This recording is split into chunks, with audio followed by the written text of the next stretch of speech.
The world of Hunter x Hunter can seem simple at first glance. It's just a regular world with some strange beasts that pop up every now and then. And there is something called the Hunter exam that some special people take. But the more the story goes on, the more complicated this world becomes, with new power system popping up, with gangs coming out of nowhere, with an underground mafia running the whole world, and a video game that you can get deleted while playing it. And you know, the whole phagogenesis thing with big ants that can eat humans and stuff. But with that, we didn't even scratch the surface of how deep the world of Hunter x Hunter can get. In this video, we will examine the most niche, fun facts and weird theories that come from the world of Hunter x Hunters. And when we reach level 5, we might get to some theories that even hardcore fans know nothing about. Like we said, we're going to start with level 1 all the way to level 5, and I guarantee you some of these things I'm about to say will blow your mind. This is the Hunter x Hunter Iceberg. And obviously, spoiler warning for the story of Hunter x Hunter. Level 1. The birthdays of the main characters of Hunter x Hunter is a bit unique. Leorio is born on March the 3rd, Kurapika, April the 1st, Gon, May the 5th, Hisoka, June 6th, and Killua is July 7th. So obviously the number repeats. So Togashi decided to choose this little weird quirk for his main characters. Other characters in the series with their birthday mentions does not follow the same pattern. The other characters' birthday are just random days. Now, we're still at level 1. When you first started Hunter x Hunter, obviously you called it Hunter x Hunter. It's a regular thing, you can call it that, no problem. But I know for a fact that you were corrected by someone else who told you that it's actually pronounced Hunter x Hunter. You do not pronounce the X. Here is the definite proof from the man himself who created this show. Hunter x Hunter を書いている富樫義弘です。Hunter x Hunter の Then, if it's not pronounced, why is the X there? For starters, because it looks cool. And the X is used in the world of Hunter x Hunter as a space between words. So yeah, it's basically like a spacer. That's it. But the show is called Hunter x Hunter because there is a hunter hunting another hunter. Gon hunting Jing. Hunter x Hunter. Okay? No X. But if you want to pronounce the X, obviously, no problem, man. You do you. It's fine. Now, did you know that there is Hunter x Hunter movies out there? Yes. There are actually 2 movies. Hunter x Hunter The Last Mission and Hunter x Hunter, I'm gonna stop saying the X. Hunter x Hunter Phantom Rogue. I remember when I finished watching the anime for the first time, I was so hungry for some extra Hunter x Hunter content. I wasn't ready yet to dive into the manga, but I just wanted to watch Hunter again, some new material of Hunter. And I watched the movies, and yeah, we will talk about them later here in the channel, so make sure you're subscribed and get your notification turned on because there's a lot of new videos coming your way, all Hunter and history related. So yeah, we'll keep you updated. But the thing you need to know about these 2 movies is that they are not canon. They are not related to the main plot of the series. The story has nothing to do with the actual story of Hunter, yet the movie Phantom Rogue adopted a lot from Hunter x Hunter Volume 0, the story of Kurapika, which we will also cover later. Now, the question that is on everybody's mind is, why is Hunter x Hunter on hiatus? Let's be honest, this show is associated with being on hiatus. It's a sad story. The beginning of it and still the reasoning behind it is Yoshihiro Togashi's health.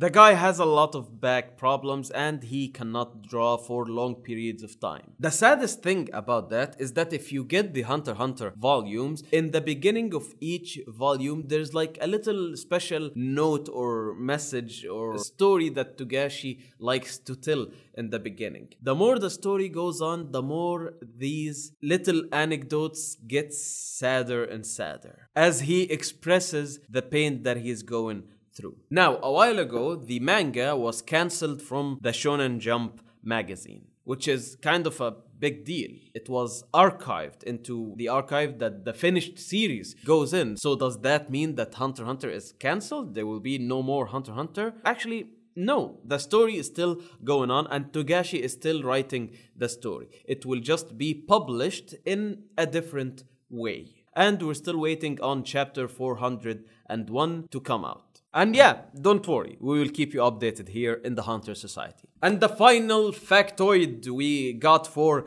level 1 has to do with Nanika. Actually, more like I.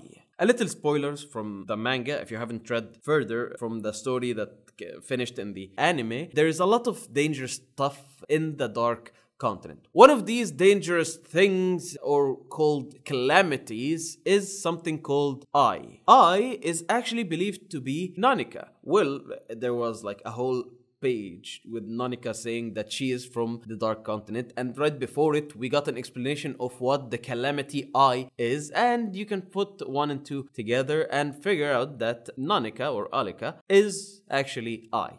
Now moving on to level 2 on the iceberg. Do you remember the character Dune from Greed Island? In the super messy room that Gon went to when he finished Greed Island? Well, this is a direct reference to Yoshihiro Togashi himself.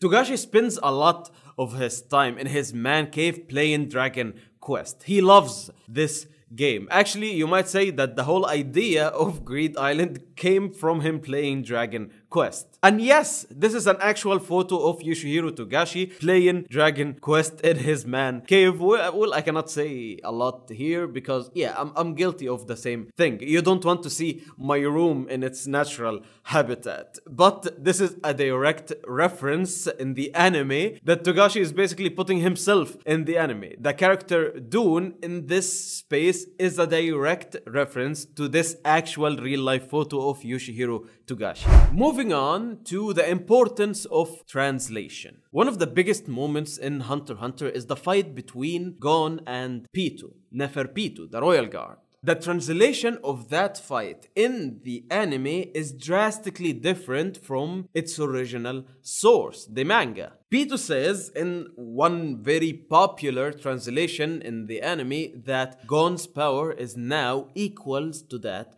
of the king. I'm from the camp that says that yes, adult Gon is extremely powerful, but obviously the Nin contract he made with himself is to make himself extremely strong, but only strong enough to defeat Pitou. And if we look at it clearly, let me ask you this. Who would win in a fight? Pitou or the King Meriem? Obviously, the king would beat Pitou any day of the week. Now, how would Gon be able to defeat King Meriem when Gon obviously made this Nin contract just to barely be able to beat Pitou? So yeah, adult Gon power is obviously amazing and he's extremely powerful in that state, but it's not equal to the power of the king. The translation from the manga says it more clearly, that Pitou is worried that his fangs might get near the king.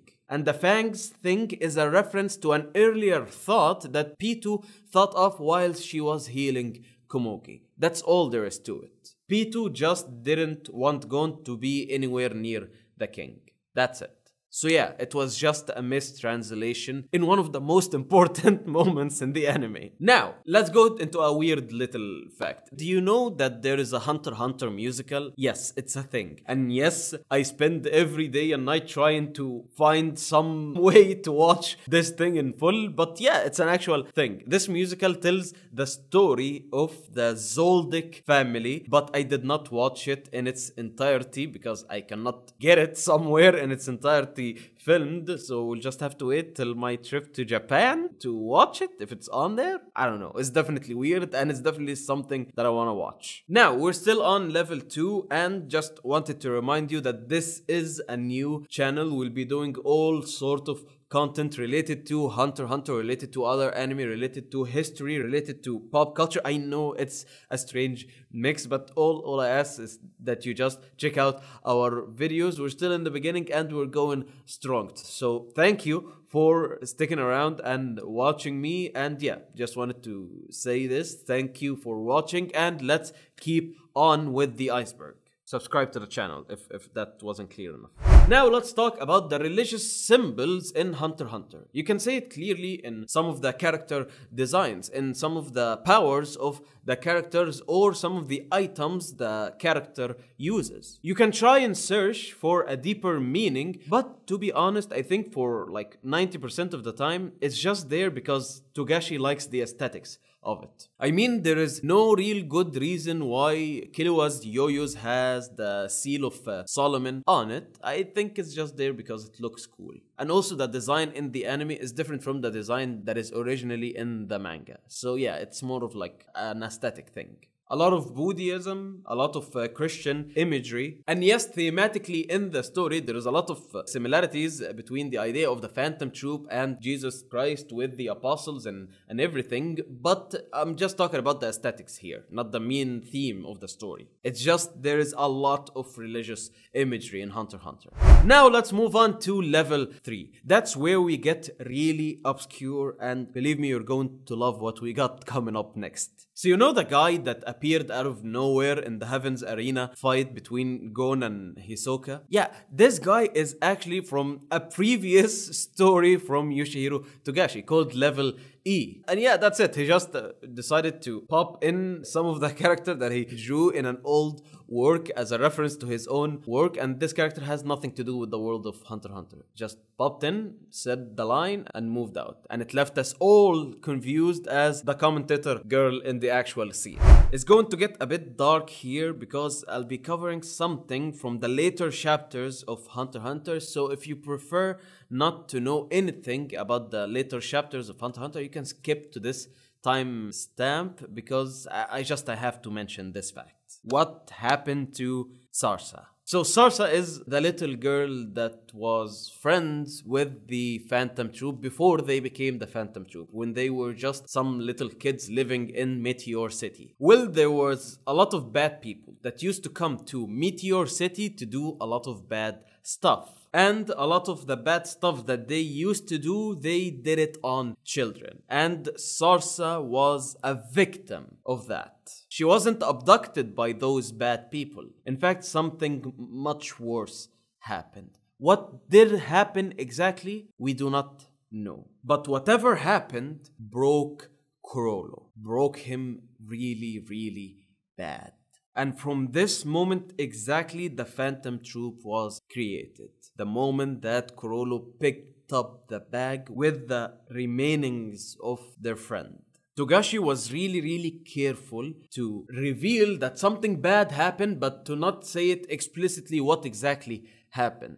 We're led to believe that her body is just cut up and disfigured in that bag, but there's a note that says that also some other stuff happened, but we do not know exactly what's in the note, and this is just broke Kurolo, and Kurolo decided to found the Phantom Troop, and the rest of that is history. But also, Kurolo predicts that the thugs that did what they did to Sarasa might have filmed this, and he predicts to where the world is going to go in the next few years. There might be something similar to what we now know as the Dark Web, and these messed up people might want to show what they did on there. So Kurolo sets out to let Meteor City be a hub for all illegal activities so that it can attract those people again in order to find some sort of justice for their fallen friends. You will get a full video dedicated to the Phantom Troop soon here on the channel, so make sure you're subscribed so that as soon as this video comes out, you'll be watching it.